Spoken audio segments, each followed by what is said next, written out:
Problem असतोय म्हणून असतंय. पण इथं ह्यांची फॅमिली मी आज सकाळी पण बघितलं भारी वर्कआउट करत होते. तर जाऊ आपण संकन्नांच्याकडे. चलो नेक्स्ट एक्सपिरियन्स. गुड मॉर्निंग सर्वांना. मी सुदर्शन संकांना ऍक्टिव्ह आहे. मला ही लिंक अरुण अडसुळे सर आणि अश्विनी मॅडमांनी दिली. मी ह्या लिंकमध्ये जॉईन होऊन बरोबर आज 11वा महिन्याचा आज पहिला दिवस आहे. 10 महिने पूर्ण झाले, आज 11वा महिना, आज माझा पहिला दिवस चालू झाला. मी या लिंक 27 फॅमिलीमध्ये जॉईन व्हायचं कारण माझं वाढलेलं वजन. माझं वजन 100 किलो झालेलं. आज मी आता 72-73 किलोवर आहे. 27-28 किलो वजन मी कमी केलंय.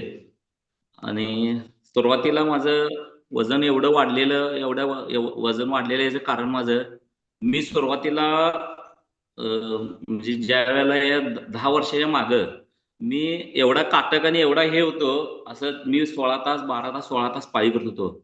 मी सलग 3 नारळीच्या झाडावर चढत होतो, एवढा काटक होतो. आणि नंतर मला ते असं थोडं पॅरालाइजचा झटका आला आणि 2013 मध्ये. आणि माझं मग ते वजन वाढत वाढत गेलं. मग 2014 मध्ये आम्ही परत एका ठिकाणी क्लबमध्ये जॉईन केलं होतं. हर्बल लाईफचे घेतलं होतं आम्ही त्यावेळेला. आणि त्यावेळेला आम्हाला त्यांनी काय आयडिया दिली नाही की हे कसं घ्यायचं असते, काय घ्यायचं असते. फक्त जायचं सकाळी क्लबमध्ये बसायचं, प्यायचं, काय माहिती देणार नाही, पैसे द्यायचं. आम्ही 7-8 महिने घेतलो. त्यावेळेला थोडं वजन कमी झालं होतं. त्यानंतर काय ते मग परवडना आम्हाला, ते प्रत्येक वेळेला तेवढेच पैसे द्यायचं परवडत नव्हतं. म्हणताना आम्ही ते नंतर बंद केलं. त्यांचा क्लब पण बंद झाला. त्यानंतर मग आमचं असं वजन वाढत वाढत गेलं. मी 2022 सालाला परत मी मॅडम ह्यात आणि परत आम्ही घेतलं. एक जण आले माझ्याकडे की वजन तुमचं भरपूर वाढलंय आणि हे घ्या. मग मी त्यावेळेला पण घेतलो. त्यावेळेला पण त्यांनी तसंच केलं. 4 महिने मी सलग घेतलो. जेवढं त्यांचे MRP आहे त्याप्रमाणे त्यांनी पैसे घेत होते. आणि 4 महिने घेतलो, पण ते काय ते मग ते परवडत नाही म्हणून आम्ही पण त्यावेळेला त्यांनी पण काय फॉलो घेतलं नाही. आणि त्यावेळेला आम्हाला काही त्याचा रिझल्ट चांगला आला नाही. मग हे असं वजन आणि परत वाढत वाढत गेलं. त्यानंतर मग प्रत्येक जण आम्हाला म्हणणार का हो संकांना वजन कमी करा, लई वाढलंय तुमचं, लई वाढलंय, लई वाढलंय. मग दवाखान्याला गेलं की दवाखान्यात डॉक्टर पण म्हणाले वजन कमी करा. त्यांनी पण कधी काय सांगितलं नाही वजन कमी करा. प्रत्येक जण सांगणार, पण कसं कमी करायचं? कोण सांगते चाला, कोण सांगते व्यायाम करा. आता चालाल तर आता 100 किलो वजन घेऊन चालून चालून गुडघे गेले, पायाची बोटं दुखायला लागले सगळे. आणि मग तिथनं आम्ही लई प्रयत्न केला, उपवास केलं, जिरा पाणी, ते काय मधाचं पाणी पिल्यावर आणि वजन वाढलं. सगळं काय पण केलं तर वजन वाढायलाच लागलं, कमी काय होईनाच. किती उपवास केलं तरी पण वजन काय कमी होईना. एक वर्ष मी आमच्या इथं घराजवळ डोंगर आहे, इथं कोणतगिरी आहे आमच्या घराजवळ. तिथं डोंगर आहे आमचं. मी रोज डोंगर चढून उतरत होतो. पावसाळा असू दे, हिवाळा असू दे, पावसाळ्यात रेनकोट घालून मी डोंगर चढत होतो. तर वजन काय कमी झालं नाही. वजन आहे तेवढंच. आणि सांधेदुखी आणि गुडघेदुखी एवढे वाढले की आता काहीच करायचं होईना मला. मग आम्ही अरुण अडसुळे सर आणि आम्ही एका कंपनीत असतो, पार्वती फाउंड्रीमध्ये. मग ते सारखं मला बघून त्यांनी सारखं सांगायचे मला, अहो ते घ्यायला पाहिजे, घ्यायला पाहिजे तुम्ही. मग ते मी काही त्यांना ऐकत नव्हतो. मग मी त्यांना चांगलं बोलत नव्हतो त्यांच्यावर, मला त्यांनी सारखं पाठ लागले म्हणून. मग ते आमचा मुलगा पण कंपनीत असते. मग त्यांनी आमच्या मुलग्याच्या पाठीमागे लागले, काय पण करा कर ते पप्पाशी तेवढे घ्या. मग मुलगा येणार घरात, म्हणणार पप्पा घ्या. मी त्याला कावणार, हे गबस मी 2 वेळा करून बघितले, ते काय बरोबर नाही, किती पैसे घालायचे आणि ते करून काय होत नाही, असं तसं त्यावेळेला मी म्हणत होतो त्याला. ते आमचा मुलगा माझ्यावर चिडला.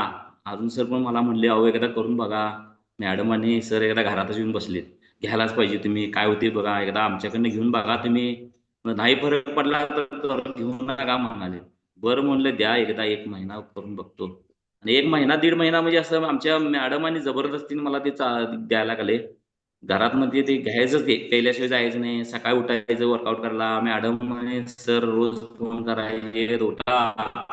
मग ते आळस असायचा. मग ते एवढं 100 किलो वजन घेऊन काय ते वर्कआउट करायचं व्हायचं नाही. 1 महिनाभर असंच माझा गेला. आणि 1 महिन्यानंतर मग मला जरा असं ते मला एनर्जी आली त्या आपल्या न्यूट्रिशनमुळं. आणि मग मला ते चांगलं वाटायला लागलं. आणि मी करत करत मग आता मला माझं वजन कमी व्हायला लागलं. कसं वजन कमी व्हायला लागलं तसं मला जास्त चांगलं वाटायला लागलं.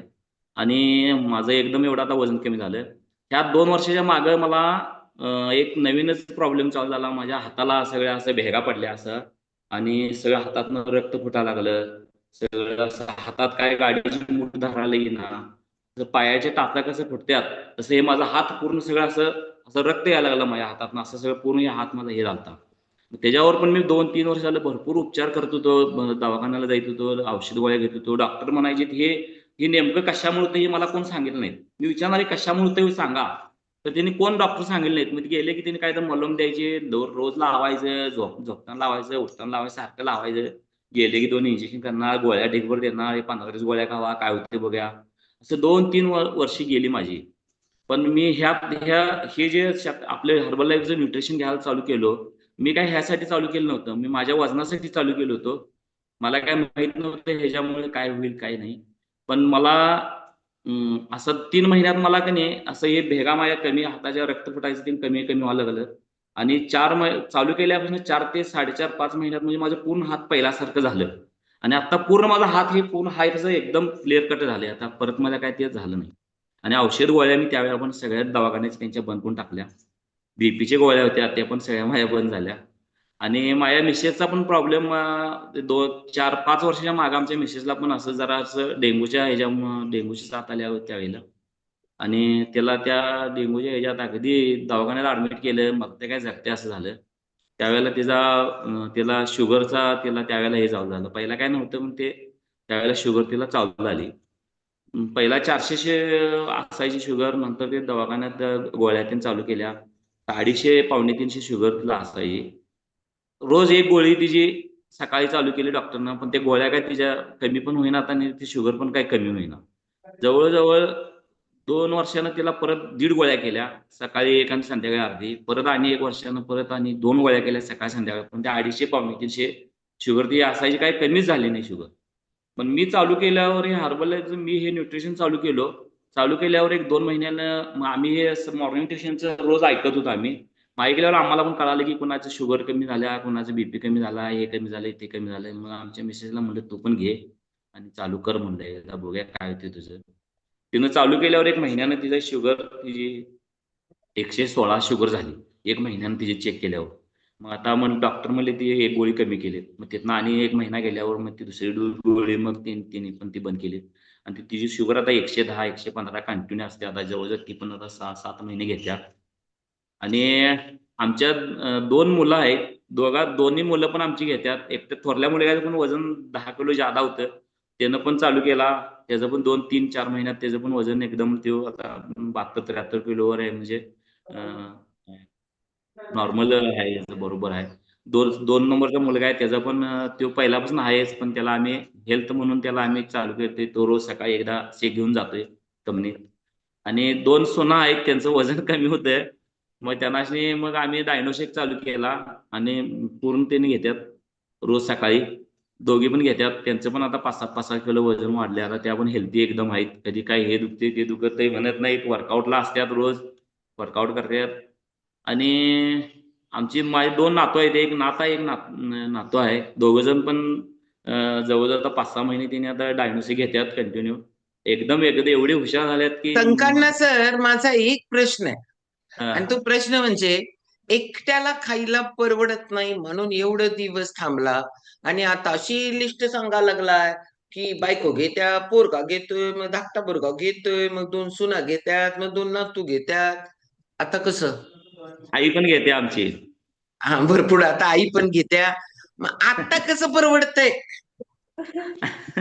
आता परवडते. आता ह्यात मला सगळी माहिती मिळाली. आणि कसं किती जादा घेईल आपलं त्यावेळेला त्याची 15%, 25%, 35% वर 42% वर, आता आम्ही 50% वर आहे आता. त्यामुळे आम्हाला आता परवडतंय ते. पण पहिला ज्या येस. वेळेला आम्ही दुसऱ्यांच्याकडे घेतो त्यावेळेला त्यांनी सांगितलंच नाही ना आम्हाला, हे असं तुम्ही करा म्हणजे तुम्हाला कमीनं मिळतंय काय.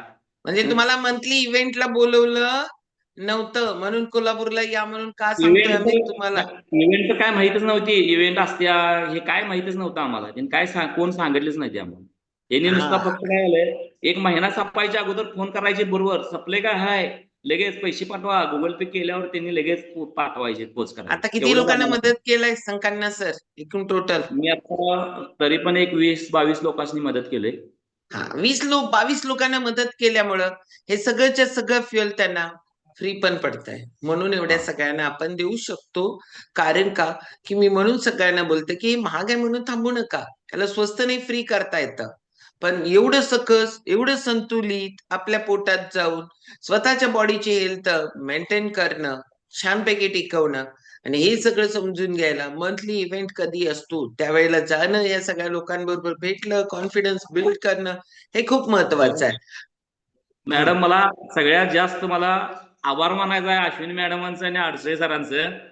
त्यांनी आम्हाला नवीन जीवदान दिलंय असं वाटतं एक वेळा. हो, त्यांना किती टाळत बरं मला होता, त्यांच्यापासून लांब न जात होता, त्यांच्याकडे बघायचंच नाही.